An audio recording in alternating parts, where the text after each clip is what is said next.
Hotep à tous. Question. Qui veut détruire l'Allemagne? Qui veut détruire l'industrie allemande?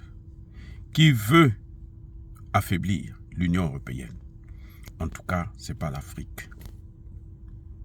Celui qui veut détruire l'industrie allemande, c'est celui-là qui empêche, qui cause des problèmes à l'Allemagne d'obtenir l'énergie. Parce qu'une industrie fonctionne à l'aide de l'énergie. Tant que vous n'avez pas d'énergie, votre industrie est morte.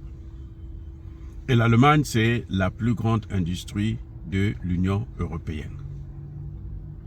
Donc, en détruisant l'industrie allemande, là, on affaiblit à coup sûr l'Union européenne.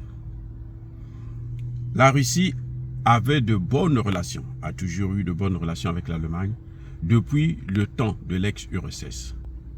Ce n'est pas aujourd'hui ou hier que la Russie exporte son pétrole et son gaz en Allemagne. C'est depuis très longtemps.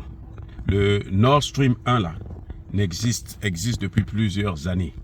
Ça, c'est depuis l'époque de l'ex-URSS. Donc, ce n'est pas quelque chose d'aujourd'hui. Nord Stream 2, c'est celui qui vient d'être construit il y a quelques années, qui devrait être en principe en route cette année ou l'année dernière, mais qui a été bloqué avec la crise en Ukraine.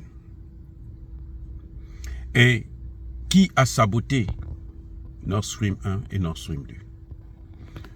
Vous savez, celui qui est à l'origine de ça, là, c'est celui-là qui est contre l'Allemagne. Et c'est celui-là que Madame von der Leyen devrait poursuivre, devrait regarder. Parce que ce n'est pas en Afrique. Quand elle va sortir, il faut punir les pays africains qui n'ont pas soutenu la position occidentale.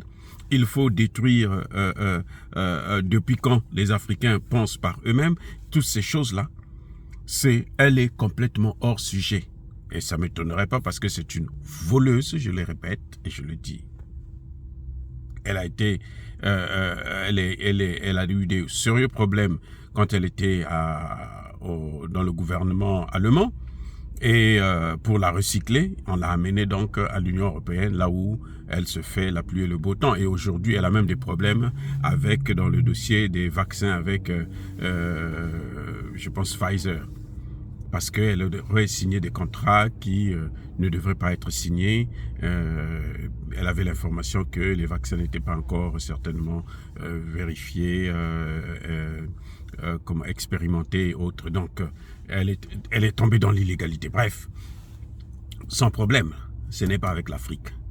Donc, qu'elle laisse l'Afrique tranquille. Que l'Europe laisse l'Afrique tranquille. Le problème de l'Europe, c'est que, en voulant faire souffrir les Africains, eh ben, Dieu met sur leur dos quelqu'un d'autre qui va les faire souffrir. Abou Abia.